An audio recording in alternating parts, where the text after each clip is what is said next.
صبح سویرے اٹھ کر خالی پیٹ آپ کو خشک میوہ کھانا چاہیے۔ اس سے آپ کے جسم میں پروٹین کی کمی پوری ہوتی ہے۔ چھوٹی الائچی کے دانوں کو پیاز کے رس میں ملا کر بار بار چاٹیں۔ اس سے آپ کو پیچس اور الٹیاں آنا بند ہو جائیں گی۔ آپ کو جسم کے کسی بھی حصے پر خارش رہتی ہے تو آپ نے تلسی کے پتے خارش والی جگہ پر رگڑنے ہیں۔ اس سے آپ کی خارش دور ہو جائے گی۔ زیادہ تر چھوٹے بچوں کا سوتے وقت پیشاب نکل جاتا ہے تو آپ کو چاہیے کہ ان کو باجرے کی کھچڑی بنا کر کھلائیں۔ چائے پینے سے آپ کے پیٹ میں گیس بن جاتی ہے۔ اس کی وجہ سے آپ کے جوڑوں میں درد ہوتا ہے اور آپ کے پیشاب میں یورک ایسڈ کی تعداد بھی زیادہ ہو جاتی ہے۔ انار کے پھول کو خشک کر کے پیس لیں اور ان کو دانتوں کے مسوروں پر ملیں۔ اس سے آپ کے دانت کے مسورے مضبوط ہوں گے۔ اگر کھانسی آپ کا پیچھا نہیں چھوڑ رہی ہے تو آپ کو دوائیاں لینے سے پہلے یہ نسخہ لازمی کرنا چاہیے۔ ایک لیمو لے کر اس کو آدھا کاٹ لیں، اس کے اندر نمک اور کالی مرچ مکس کر لیں، پھر اس کو چوسیں۔ اس سے آپ کی کھانسی دور ہو جائے گی۔ گرمی کی وجہ سے اگر آپ کو معدے میں جلن، تیزابیت یا گیس ہو جاتی ہے تو آپ کو چاہیے کہ ابلے ہوئے چاول کھائیں۔ اس سے آپ کے معدے میں تیزابیت یا گیس ختم ہو جائے گی۔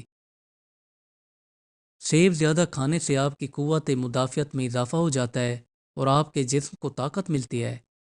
اکثر عورتوں کو حمل کے دوران قے کا مسئلہ رہتا ہے تو خواتین کو چاہیے کہ پانی میں نمک اور چینی ملا کر پی لیا کریں۔ اس سے ان کی قے رک جائے گی اور اس عمل سے ان کو گرمی بھی کم لگے گی۔ جو بندے دن میں 2 بار سبزی اور 2 بار پھل کھاتے ہیں ان کی عمر کافی لمبی ہوتی ہے۔ اگر آپ نے اپنے منہ کی غیر ضروری بدبو کو ختم کرنا ہے تو آپ دن میں 2 سے 3 بار سونف منہ میں رکھ کر چبائیں۔ اس سے آپ کے منہ کی غیر ضروری بدبو دور ہو جائے گی۔ اگر آپ اپنے چہرے پر نکھار لانا چاہتے ہیں تو زیادہ سے زیادہ مالٹے کھایا کریں۔ اس سے آپ کی کیلشیم کی کمی پوری ہو جاتی ہے اور آپ کا چہرہ چمک اٹھتا ہے۔ جب بھی آپ آٹا گوندیں تو آپ کو چاہیے کہ پانی اور نمک کے ساتھ 2 سے 3 چمچ کوکنگ آئل کے آٹے کے اندر مکس کر دیں۔ اس سے آپ کی روٹی نرم پکے گی۔ جتنا ہو سکے پھلوں اور سبزیوں کا زیادہ استعمال کیا کریں۔ اس سے آپ کو دل کی بیماریاں نہیں ہوتیں۔ اگر آپ کافی کمزور ہو چکے ہیں تو آپ نے بکری کا دودھ 1 سے 2 ماہ مسلسل پینا ہے۔ اس سے آپ کا بدن کافی مضبوط ہوگا اور آپ کے بدن کی کمزوری دور ہو جائے گی۔ اچانک آپ بیٹھے بیٹھے ہاتھ پاؤں ہلانے لگ جاتے ہیں تو آپ ذہنی مریض بن چکے ہیں۔ آپ کے چہرے پر چھائیاں، داغ دھبے زیادہ ہو جاتے ہیں تو آپ نے ان کو دور کرنے کے لیے لیمو کا رس اپنے منہ پر رگڑنا ہے۔ اس سے آپ کے چہرے کے داغ دھبے سب دور ہو جائیں گے اور آپ کا چہرہ نرم و ملائم ہو جائے گا۔ اگر آپ روزانہ 2 سے 3 کھجوریں کھا لیں تو اس سے آپ کی رگوں میں تناؤ نہیں رہتا اور ہمیشہ کے لیے آپ کو رگوں کے تناؤ سے چھٹکارا مل جاتا ہے۔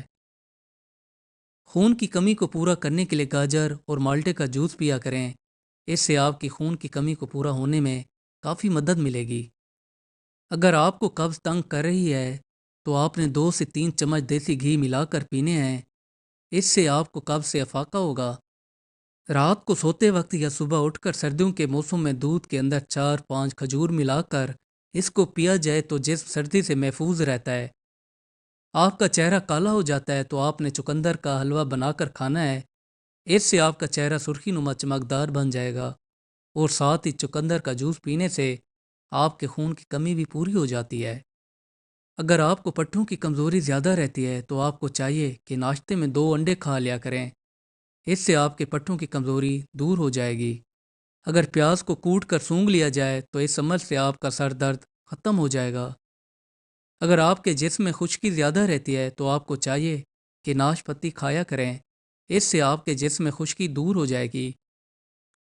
اگر آپ کو نزلہ ہو جاتا ہے تو آپ کو چاہیے کہ ڈاکٹر کے پاس نہ جائیں کیونکہ وہ آپ کو دوا دے گا، پھر آپ وہ دوائی کھائیں گے جس سے آپ کا نزلہ آنا رک جائے گا اور آپ کا نزلہ دماغ میں جم جائے گا اور اس سے آپ کے دماغ میں ریشہ ہونے کا خطرہ ہوتا ہے جس سے آپ کے دماغ میں کافی مسائل پیدا ہو سکتے ہیں۔